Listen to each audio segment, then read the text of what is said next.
Me seda nimetamegi multifunktsionaalseks halliks. Tänapäeval vist on kõik hallid multifunktsionaalsed. Meie mõte on jah, et siin on nii-öelda spordihall, aga üks põhilisi põhjuseid, miks me selle praegu saime nii-öelda üldse teha, on see, et nii-öelda laskesuusa MK-etapid, MM-id, aga tegelikult ka kahevõistlus, Tartu maraton, kõik need suurüritused, mis meil siin käivad, et seda saaks kasutada nii-öelda katuse all oleva pinnana. Nagu me teame, et muidu olid ju kõik asjad meil valgetest plastikust telkidest igale poole välja pandud. Et see oli nagu see esmane põhjus antud hetkel. Aga laiemas pildis tegelikult see hoone siin täidab meil vast juba järgmise aasta suve alguseks seda eesmärki, et meil on jõusaal olemas. Selle klaasist ukse taga on pooleli praegu ehitus.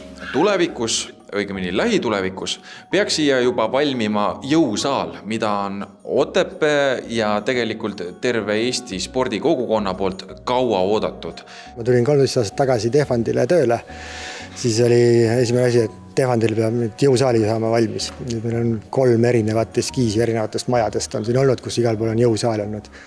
Ja hetkel meil ikka veel ei ole, sest me just lõpetame esimest etappi. See oli esimene etapp, kus me tegime selle põhisaali, garderoobid ja see, mis oli kõik vajalik, et maja püsti püsiks ja need suured MK-etapid saaks tehtud pressikeskuse kasutusse anda. Et see oli nagu see põhiline asi. Aga nüüd on meil teine etapp on jõusaal ja siis need järgmised etapid, nii-öelda 3. ja 4. Need on nüüd selline sammud, mis annavad meie keskusele hoopis teise mastaabi. Me räägime korraliku spordimeditsiinikeskusest ja taastumisest ka, mis on tänapäeval iga tippspordikeskuse oluline osa.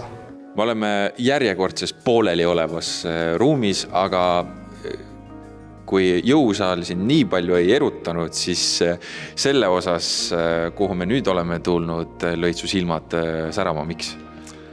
Et siia tulevad meil tavapärased massaaži- ja füsioteraapiaruumid kogu vajaliku sisustusega, aga just see koht, kus meie praegu seisame, see saab siis olema selline ala, kus meil on nii-öelda terviseuuringud, teisel pool on suur nii-öelda suusalint, mida saab erinevaid kõrgusi muuta ja kõike muud ja siis kuhu tulevad kaamerad, mis analüüsivad, salvestavad tehnikat ja kõike muud.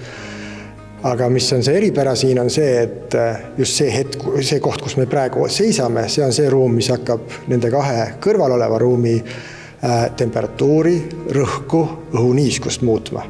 Ehk siis me saame testida nii spordimeditsiini mõistes, aga ka nii-öelda sportlaste saavutusvõime mõõtmisel seda, et kuidas nad erinevates tingimustes suudavad seda kõike nii-öelda teha, oma tippsporti ja jõuda olümpiale ja võita sealt palju medaleid Eestile. Tehvandi spordihalli riietusruum on pealt näha nagu riietusruum iga teine.